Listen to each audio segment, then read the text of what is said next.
I was working in construction in prison, and we was building like shit on the yard. But they had like this area outside of the yard where we had to go throw like waste material and wood and shit that we weren't using no more, right? So one day we were back there dumping some shit, and I seen this little ass mouse like bust out from the wood pile, and I chased that fool, right? I chased that motherfucker, and I dove for that fool. Cause it might sound crazy, but I've been catching animals all my life, right? Like wild animals. And one thing that I learned when it comes to catching wild animals, like you really gotta churn up on their ass. Like you really gotta go wild yourself. Like you really gotta turn baby cheetah, fucking lion, motherfucking jaguar on their ass. Like you really gotta move and really function in that way to catch a wild animal. If you come watered down, if you come kind of short, if like you try to catch them like a regular human being, it's not gonna happen, gang, because they're wild. So the only way you catch a wild animal is to be wild your motherfucking self. That's the best way for me to explain it. so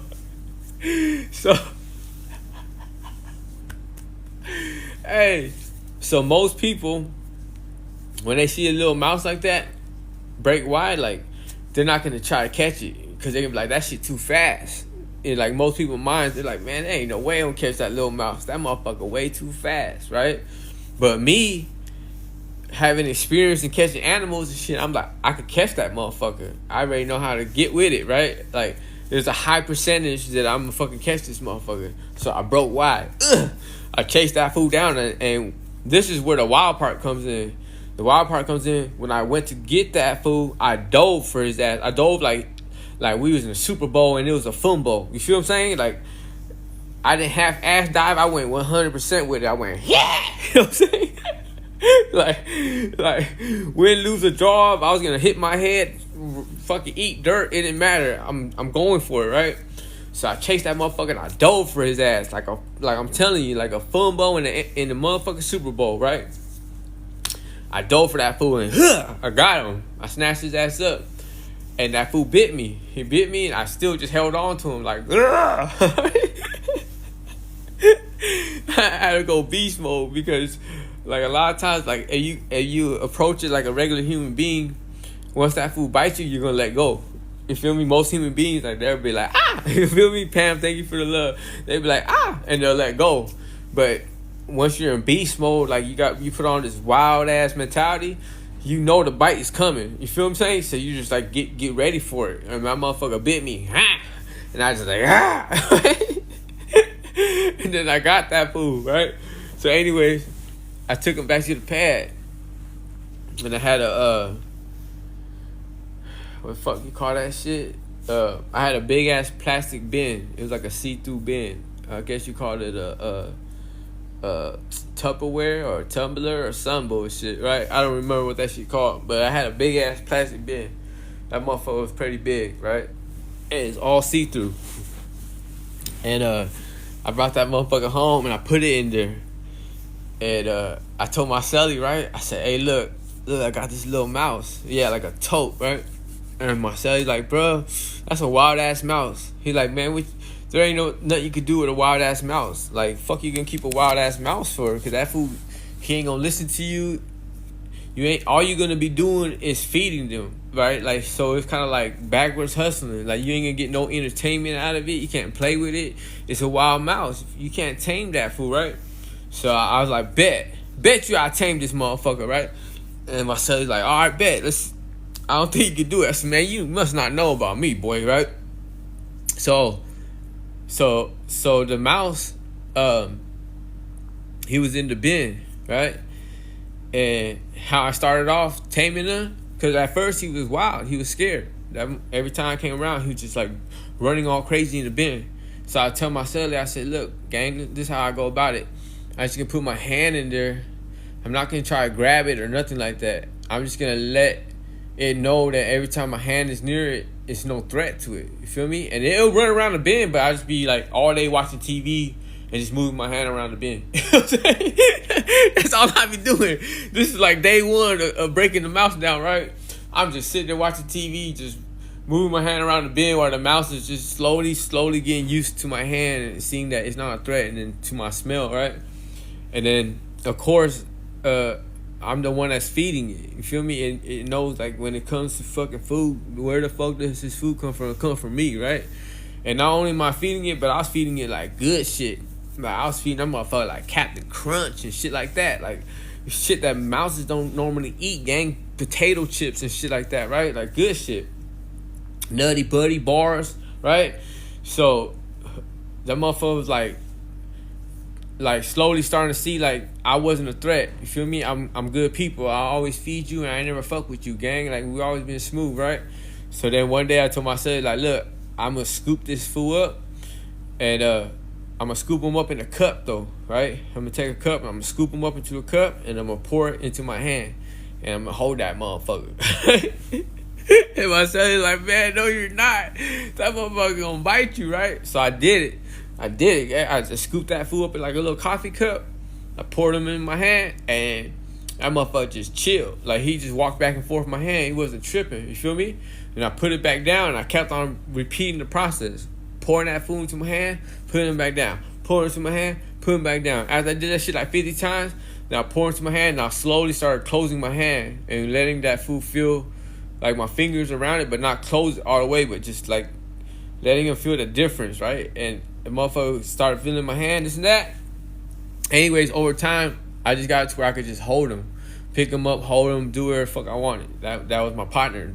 And I named him Francois Bouget, right? I don't know why, but he looked like a French mouse to me, and I don't know where, but I got the name Francois Bouget. You feel me?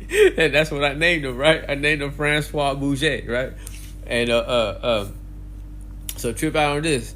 So now me and Francois, we're chilling. Like, this is my little partner. Like, this fool goes everywhere I go. I keep his ass in my pocket. I go to chow. I go to group. I go out to the yard. Wherever I go, Francois Bouget rolling with me, right? Like, we're like ace deuce. Like, he won't leave me. He'll come out the pocket. He'll run around my neck and shit like that. And he'll do his thing, but he'll never leave me, right? And then one day I got a bowl. Someone hooked me up with a bowl, right? In prison, there's hella bowls, right? Hey, in prison, we be eating out of plastic bowls, Tupperware bowls, type shit like that, right? There's hella bowls. But then motherfuckers paroled, they be like just giving up their old bowls. Like, there's hella bowls around, right? So one day I got this cool little bowl, and it had like a blue lid, and it was just like a little cute little bowl of what I consider a cool little house for Francois Bouget, right? So I put so you understand the whole time Francois Bouget been living in this plastic tub. So I got this bowl, and I put like toilet paper and like cotton from my mattress and shit like that in that bowl, and then I made a hole in that bowl, right? And I put it inside Francois Bouget's little house, and he ended up knowing to go in there to fucking go to sleep. You get what I'm saying? So I told my son, I said, look, I'm gonna let Francois Bouget sleep in that house for like a whole week.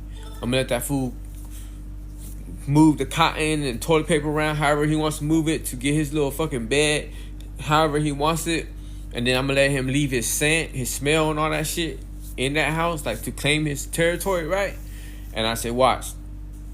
After that, I'm gonna take this whole bowl out and I'm just gonna put it in the cell, and I'm gonna let Francois Bouget run free, and I bet you he's gonna come back home, right? And my celly's like, no, it ain't. You feel me? He said that shit gonna take off. Francois Bouget gonna take off and never come back, fool, right? And I was like, but I felt it. I didn't know if it was gonna work or not, right?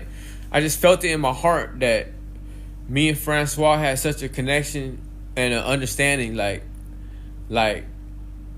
it was almost like he understood, like, I'm no threat to him. Like, I ain't trying to fucking make his life hard. I'm just trying to make his life better. I'm giving him all the good food. I'm giving him baths. We chilling. We watching TV together. I'm taking him everywhere with me. He's always feeling safe. You feel what I'm saying? Like, he living a good life, gang. You feel me?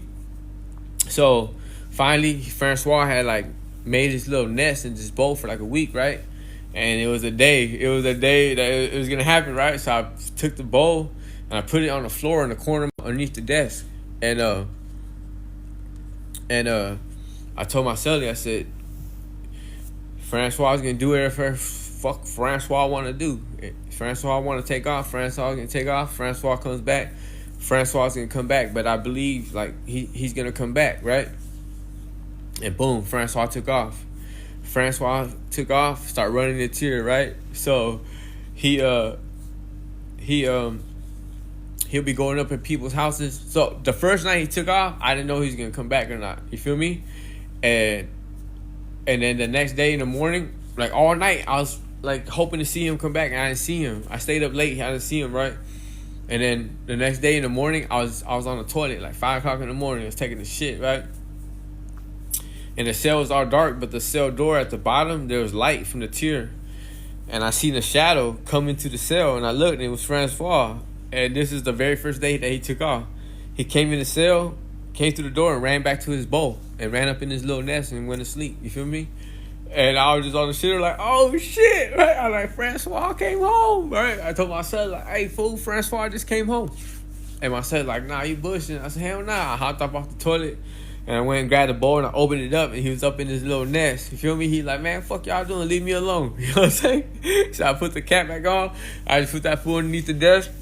And then after that, he just be running the tier, doing his thing. He be eating people's shit up. And fools be getting at me, right? Because everybody knew about Francois. Like, everybody in the whole yard, in the building, they knew like I was that dude that had a mouse named Francois. Everywhere I go, I had Francois with me, right? Francois was famous on the yard. So, but they didn't know that I started letting Francois run the tier, right? So I told everybody, I was like, hey, if y'all see a mouse at night in your cell, don't kill it. Like, don't fuck with, that's Francois. And everybody like, for real, that fool be running around the tier, just running back to your house? I said, yeah. They're like, all right, bet. But then Francois started running into people's cells, and he started eating their shit.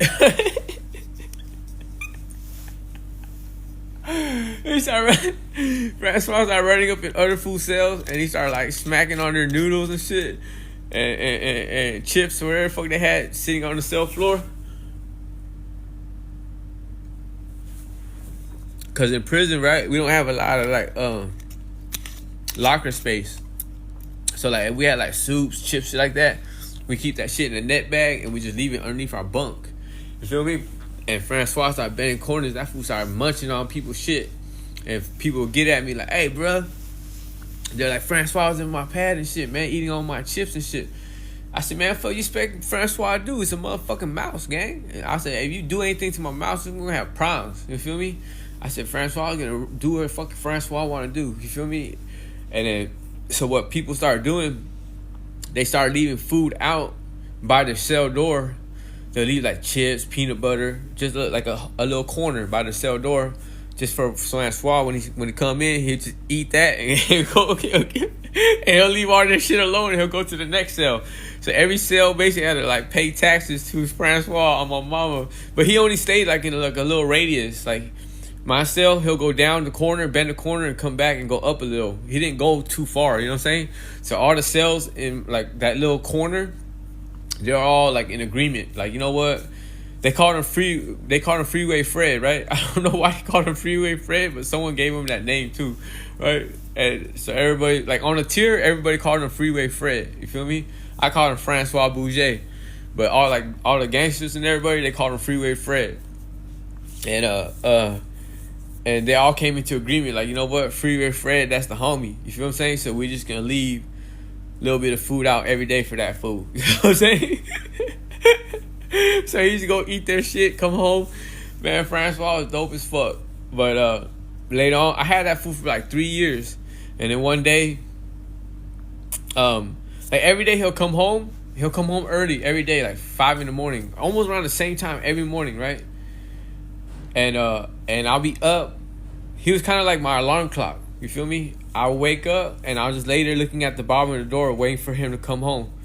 And then whenever he'll come home, I'll know that's like around 5 o'clock, and then I'll start my day, right? And then one day I was laying there and he didn't come home. I didn't see his shadow, and it was getting like closer and closer to 5. It was starting to pass 5. I'm like, what the fuck? Am I tripping? I said, did he come home and I didn't see him? Or fucking or what's going on? You feel me?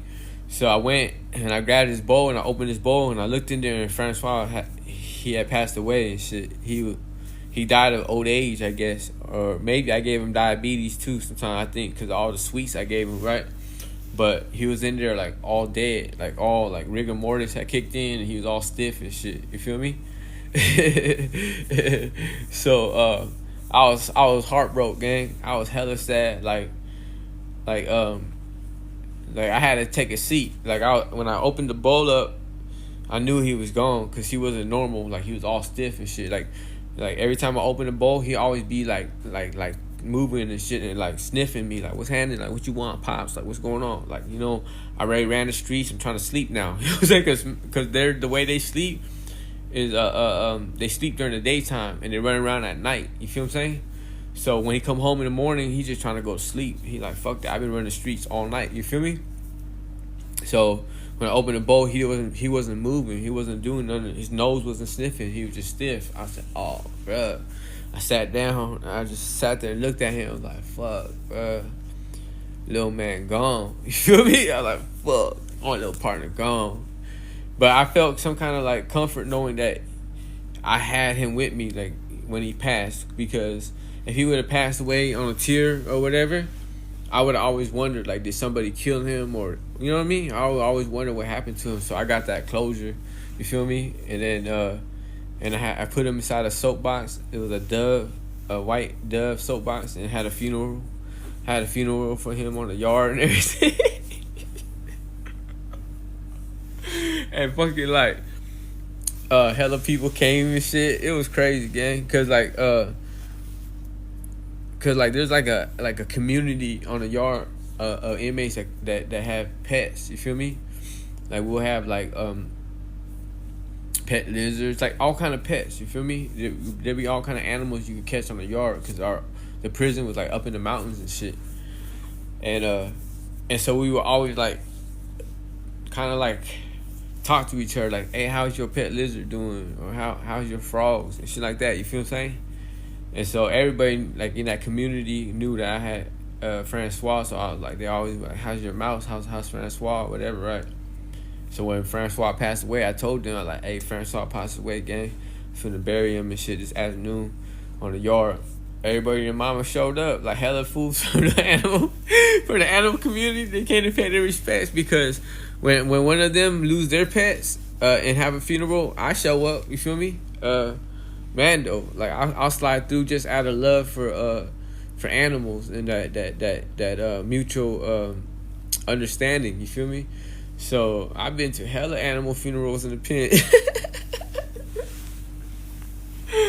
I've been to hella animal funerals in the pen, girl. I ain't gonna lie. Hella animal funerals.